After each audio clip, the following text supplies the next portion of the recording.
नमस्कार, मैं हूं नीरज त्यागी और आज हमारे साथ हैं उत्तराखंड सरकार के कदावर मंत्री श्री प्रकाश पंत जी। प्रकाश पंत जी से राजनीति से लेकर के उनके व्यक्तिगत जीवन के बारे में जानेंगे कुछ अहम बातें। प्रकाश पंत जी, स्वागत है आपका। धन्यवाद। मेरा पहला सवाल ये रहेगा कि आप क्योंकि एक बहुत अच्छे स्पीकर नेशनल और स्टेट लेवल पर आपने मेडल भी, फिर राजनीति।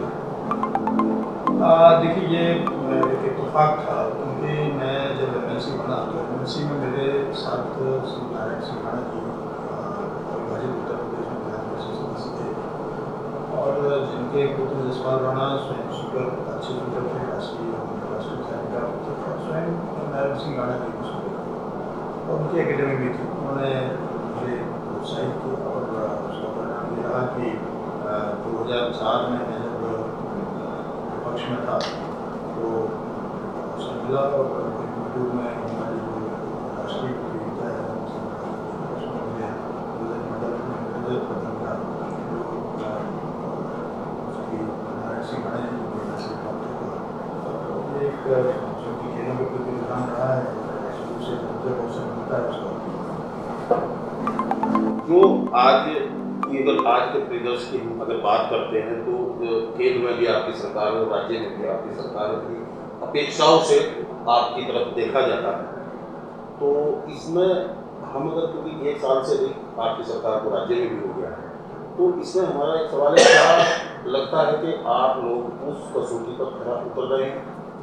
निश्चित रूप से जो हमारे पैरामीटर्स हैं, जनता ने जो हमको किया है, जनता ने जो अपेक्षाएं उसकी और उन अपेक्षाओं के साथ साथ जो संकल्प हमने जनता के प्रति व्यक्त किया था उस संकल्प पर हम खरा उतरने का प्रयास कर रहे हैं। उसमें जो पहला वर्ष है वो हमारी उपलब्धियों से भरा हुआ वर्ष है, क्योंकि हमको एक बहुत विपरीत परिस्थिति में राज्य की बात मिली थी, क्योंकि जहाँ एक और राज्य पर 45,000 करोड़ से अधिक का कर्ज का बोझ था, दूसरी ओर राज्य का वित्तीय संतुलन बिगड़ा हुआ था, राज्य के रिसोर्स कम हो रहे थे और राज्य में एक नियोजित विकास की आवश्यकता महसूस की जा रही थी। पिछले 5 वर्ष में जहाँ एक और आपदा से हमारे मूल अवस्थापना सुविधाएं क्षतिग्रस्त हो गई थी, उसके पुनर्निर्माण का चुनौती हमारे सामने थी। इन सब चुनौतियों को स्वीकार करते हुए हमने एक वर्ष नियोजित विकास की अवधारणा को साकार करने का प्रयास किया। 4 महत्वपूर्ण कार्य जो हमने किए हैं, पहला तो ये कि विकेंद्रीकृत विकास की अवधारणा को हम साकार करें। इस दृष्टिकोण से 670 नए पंचायतों को ग्रोथ सेंटर के रूप में डेवलप करते हुए विकास को नीचे स्तर तक पहुँचाना, जितनी भी अवस्थापना सुविधाएं हैं उनकी क्षतिग्रस्त हुई हैं उनको पुनर्निर्माण करना और युद्ध स्तर पर उनको किया गया। हर विधानसभा तक हम विकास की बराबर आवंटन कर सकें, इस बात का ध्यान रखा जा रहा है। दूसरा महत्वपूर्ण कार्य था कि हमारे जो चिकित्सालय थे वो चिकित्सा नहीं हुआ करते थे। जो त्रिस्तरीय चिकित्सा व्यवस्था हमारे यहाँ है, जिसमें से दूरस्थ ग्रामीण अंचल में स्टेट एलोपैथिक डिस्पेंसरी है, आयुर्वेदिक डिस्पेंसरी है, उसके पश्चात जो हमारे ब्लॉक लेवल पर, तहसील लेवल पर पीएचसी और सीएचसी है, डिस्ट्रिक्ट लेवल पर डिस्ट्रिक्ट हॉस्पिटल और बेस हॉस्पिटल है। इन त्रिस्तरीय चिकित्सा व्यवस्था में हमने सफलता प्राप्त की इस एक वर्ष में कि हम डिस्ट्रिक्ट हॉस्पिटल, पीएचसी, सीएचसी तक हमने चिकित्सकों की सेचुरेशन हम लेकर के आए हैं, ताकि जो हमारे मरीज हैं उनको उचित सुविधा मिल सके। अभी हमने आयुष्मान भारत के तहत अपने को उसके साथ खड़ा कर लिया। अब पूरे उत्तराखंड के लोग 5 लाख रुपये तक का मुफ्त चिकित्सा सुविधा पाने के लिए इसके तहत जो है रेडी हो चुके हैं। दूसरा हमने जो तीसरी हमारी चुनौती थी वो शिक्षकों को लेकर के थी, क्योंकि हमारे जो दूरस्थ ग्रामीण अंचल के जो विद्यालय हैं उन विद्यालयों में शिक्षक नहीं होता थे। कुछ ऐसे विद्यालय थे जिनमें छात्र नहीं थे लेकिन शिक्षक मौजूद थे, क्योंकि इन विसंगतियों को दूर करते हुए उसको भी हम मेहनत पट्टी पर लेकर के आए। सीबीएसई का जो हमारा पैटर्न है उस पैटर्न का अनिवार्य रूप से एनसीईआरटी की पुस्तकें उसमें ला सकें, ताकि एनसीईआरटी सिलेबस को सारे राज्य के अंदर समान रूप से हो, गरीब और अमीर के बीच के अंतर को खत्म किया जाए हो सके शिक्षा के आधार पर, तो उस आधार पर भी हमने सफलता अर्जित की है। हमारा प्रयास जो चौथा महत्वपूर्ण रहा है कि राज्य की जो अवस्थापना सुविधाएं हैं उन अवस्थापना सुविधाओं को हम अधिकतम बाह्य साहित्यिक योजनाओं के माध्यम से संपादित कर रहे हैं, केंद्र साहित्यिक योजनाओं के माध्यम से संपादित कर रहे हैं ताकि इन अवस्थापना सुविधा के निर्माण में राज्य के बजट पर अतिरिक्त प्रेशर न पड़े और हम बेहतर तरीके से काम कर पाए। ये 4 हमारी बहुत महत्वपूर्ण उपलब्धियाँ हैं जिसके आधार पर हम आगे बढ़ रहे हैं और ये बेरोजगारी को समाप्त करने के लिए एक महत्वपूर्ण कदम है, क्योंकि बेरोजगार युवक इस समय बड़ी उम्मीद के साथ हमारे साथ जुड़ा है और वो उम्मीद उसकी कायम रहे और उसके आधार पर उसको रास्ता मिल सके, इस दृष्टिकोण से भी हमने काम किया। हमने बेरोजगारी समाधान करने के लिए बेरोजगारी की समस्या का पहला निर्णय यह लिया कि जितनी भी नियुक्तियाँ होंगी सरकारी नियुक्तियों के ऑप्शन हमारे पास सीमित हैं, लिमिटेड हैं और इसको चरणबद्ध रूप से हम करें, बैकलॉग हम तत्काल खत्म करें और जो भी नियुक्ति हो पारदर्शी नियुक्ति प्रक्रिया के तहत हो, ताकि किसी की सोच से सिफारिश के आधार पर नियुक्ति न हो, बिल्कुल ट्रांसपेरेंट सिस्टम से हो। दूसरा, जो पब्लिक सेक्टर और प्राइवेट सेक्टर में हमारे राज्य के अंदर जितनी भी रिक्तियाँ निकलती हैं उन रिक्तियों की पहुंच हर बेरोजगार नौजवान तक हो, ताकि वो अपने आधार पर ऑप्शन चुन सके। इस दृष्टिकोण से हमने 13 के 13 जिलों में भर्ती मेलों का आयोजन किया। तीसरा, इसमें बेरोजगारी के लिए महत्वपूर्ण कदम हमने उठाया है वो उठाया कि हम इनमें प्राइवेट एंटरप्रेन्योरशिप डेवलप करें और उसके लिए हमने उनके सामने ऑप्शन खुले छोड़े हैं। पहला तो ये ऑप्शन है कि वो यदि अपने व्यवसाय को प्रारंभ करना चाहते हैं तो मुद्रा बैंक के माध्यम से उनको फंडिंग होगी। मुद्रा बैंक के माध्यम से 1454 करोड़ रुपया हमने पिछले वित्तीय वर्ष में डिस्बर्स किया है, बांटा है। 61,000 बेरोजगार नौजवानों ने उसका लाभ उठाया है। इसी तरह से हम इंडस्ट्रियल सेक्टर में भी बेरोजगार नौजवानों को जोड़ना चाहते हैं। हम 2 तरह से उसमें जोड़ सकते हैं, एक तो उनके अंदर एंटरप्रेन्योरशिप डेवलप हो, वो खुद आकर इंडस्ट्री में आए। दूसरा, हम जोड़ सकते हैं कि हम उनके अंदर के कौशल को विकसित करते हुए इंडस्ट्री में उनका योगदान कर रहे हैं और कौशल विकास के लिए हमने पिछले वित्तीय वर्ष में 13,800 बच्चों को प्रशिक्षित किया और वो इंडस्ट्री के लिए एक उपयोगी मानव संसाधन बने हैं। अभी आगामी 3 वर्षों के लिए हमारा टारगेट है कि हम 1 लाख बच्चों को प्रशिक्षित करेंगे जो इंडस्ट्री के लिए एक बेहतर ह्यूमन रिसोर्स बनेंगे। दूसरा हमारा यह है कि एंटरप्रेन्योरशिप कैसे डेवलप हो, उसके लिए उनको ऑप्शन दिए जाएंगे। हमने पर्यटन को, आप देख रहे होंगे, उद्योग का दर्जा दे दिया है।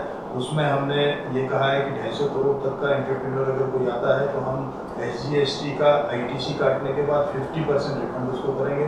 250 करोड़ से नीचे का अगर इन्वेस्टमेंट आता है, यदि कोई आकर के यहाँ पर्यटन व्यवसाय स्थापित करना चाहता है तो उसको SGST का ITC काटने के बाद 30% उसका जो जमा है उसको रिफंड करेंगे, ताकि ये एंटरप्रेन्योरशिप डेवलप हो सके। कोई होम स्टे फैसिलिटी करना चाहता है, अपने गांव में पुराने घर को मेंटेन करके वो पर्यटन के साथ जोड़ना चाहता है, उसके लिए भी ऑप्शन है। अर्थात बेरोजगार नौजवानों के ऑप्शन खुले हुए हैं, वो जिस भी क्षेत्र में जाना चाहते हैं उनके पास पर्याप्त ऑप्शन हमने दिए हैं। इस तरह से 4 महत्वपूर्ण उपलब्धियाँ हमारी हैं और 5वीं महत्वपूर्ण उपलब्धि बेरोजगारी के संबंध में जो हमारा इस 1 वर्ष का कार्यकाल गुजरा। अच्छा मोदी जी, एक सवाल लगातार आता है, कहीं भी जाते हैं कोई बात होती है, वो है पलायन। पलायन में आपकी सरकार ने क्या ऐसे कुछ कदम उठाए हैं जिसको कहा जा सके कि हाँ इससे पलायन होगा? देखिए, पलायन हमारे राज्य के अंदर परंपरागत रूप से होता है। 2 तरह के पलायन होते हैं। एक तो परंपरागत माइग्रेशन होता है, ठंडी जगहों से गर्मी की ओर आते हैं और गर्मी से वापस ठंडी की ओर आते हैं। ये जो माइग्रेशन है ये उच्च हिमालयी क्षेत्रों में होता है, उसमें कोई दिक्कत नहीं, क्योंकि वो अपने गाँव में बने रहते हैं, वो कुछ समय के लिए दूसरे स्थान पर जाते हैं, फिर वापस अपने गाँव पर जाते हैं। दिक्कत दूसरी तरह के पलायन की है, जो पलायन रोजगार और शिक्षा के नाम पर होता है। पूर्व में राज्य बनने से पहले और विगत 3 दशकों पूर्व जो पलायन हुआ करता था, नौकरी की तलाश में बाहर जाते थे और बाहर जाकर के फिर वो रिटायरमेंट के बाद वापस आते थे। लेकिन अभी जो दिक्कत है वो ये है कि वो नौकरी के लिए बाहर जाता है और फिर वहीं बच जाता है और उसकी वजह से हमारे संसाधनों में भी प्रेशर पड़ता है, कई तरह की दिक्कतें होती हैं। हमारी चुनौती और चिंता का विषय यह है कि ये जो माइग्रेशन है, जो परमानेंट टाइप का माइग्रेशन होता जाता है, उसको हम रिवर्स माइग्रेशन में बदल रहे हैं और हम राज्य बनने के बाद काफ़ी हद तक इसमें सफल भी हुए हैं। 2001 के जनगणना के आंकड़े बताते हैं कि हमारे 39,967 बसावटों में से 1,065 बसावटें गैर आबाद घोषित हो गई थी, जो हमारी घोषित विलेज घोषित हुए थे। लेकिन 2011 की जनगणना के आंकड़े ये बताते हैं कि 1,048 मात्र अभी ऐसी बसावटें हैं जो अभी गैर आबाद हैं। और अभी वर्तमान में जिस तरह से हम रिवर्स माइग्रेशन की बात कर रहे हैं, ये बसावटें फिर वापस आएंगी।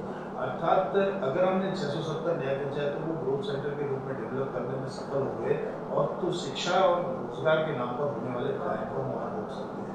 लेकिन जो बेहतर भविष्य के लिए बाहर जाकर के अपना भविष्य निर्माण कर रहे हैं, हमारा ये कहना है और ये आग्रह हम मेट्रोपॉलिटन सिटीज में प्रेस कॉन्फ्रेंसेस के माध्यम से, अपने इन्वेस्टर मीट के माध्यम से और अपने एसोसिएशन के माध्यम से हम ये कहना चाहते हैं कि ये देवभूमि आपको आमंत्रित कर रही है। रिवर्स माइग्रेशन कीजिए, अपने गाँव को आबाद कीजिए, रोजी रोटी के लिए और उन्नत भविष्य के लिए अगर आप बाहर जा भी रहे हैं तो कभी न कभी आप अपने इस राज्य के अपने गाँव में अवश्य आइए, ये हमारा आग्रह है और उसको काफ़ी हद तक सकारात्मक रूप से हमारे प्रवासियों ने लिया है। बिल्कुल। अच्छा, अब एक राजनीतिक सवाल मेरे जहन में है कि जब भी चुनाव हो, भारतीय जनता पार्टी सरकार बनाने की स्थिति में है, तो एक नाम है प्रकाश पंत, वो मुख्यमंत्री की गोद में आखिर हो रहा है, क्या अभी भी? देखिए, मुख्यमंत्री का विषय क्योंकि एक ही व्यक्ति मुख्यमंत्री बन गया और वर्तमान में माननीय प्रवीण सिंह जी मुख्यमंत्री हैं, केंद्रीय नेतृत्व ने तय किया है उनके नेतृत्व में हम काम करना है और उनके नेतृत्व में काम करना है। 5 वर्ष तक वही मुख्यमंत्री बने रहेंगे और 2022 का चुनाव भी माननीय प्रवीण सिंह रावत जी के नेतृत्व में लड़ा जाएगा। ऐसी मेरी राजनीतिक जो दृष्टि है वो बताती है। अच्छा, इसमें मतलब कि एक सवाल ये भी है कि लगातार media, social media, digital media तरह तरह की अफवाहें या खबरें जो प्रसारित हो रही हैं, उसके बारे में आप क्या कहें? देखिए, ये शुभेच्छा लोगों की रहती होगी, लेकिन ये शुभेच्छा हमारे भारतीय जनता पार्टी को तथा राज्य की राजनीति को नुकसान करती है। इसलिए मेरा सबसे विनम्र आग्रह है इस तरह के प्रयास लगाना और इस तरह के प्रचार प्रसार करना ये बंद कर देंगे, क्योंकि हम सब लोग मिल करके इस राज्य के सृजन में लगे हुए हैं। मिल करके हमारा लक्ष्य केवल यही है कि उत्तराखंड राज्य जिन मूलभूत अंतर्विरोधों के निर्माण के लिए इसका गठन हुआ है वो अंतर्विरोध समाप्त होने चाहिए और राज्य विकास की चाहिए। धन्यवाद प्रकाश पंत जी। तो ये थे प्रकाश पंत जी जिन्होंने सारी बातें बिल्कुल साफ स्पष्ट रूप से जो नीतियाँ हैं सरकार की या राजनीतिक जो भी चीज़ें हैं वो हमारे सामने खुल कर रखी। नमस्कार।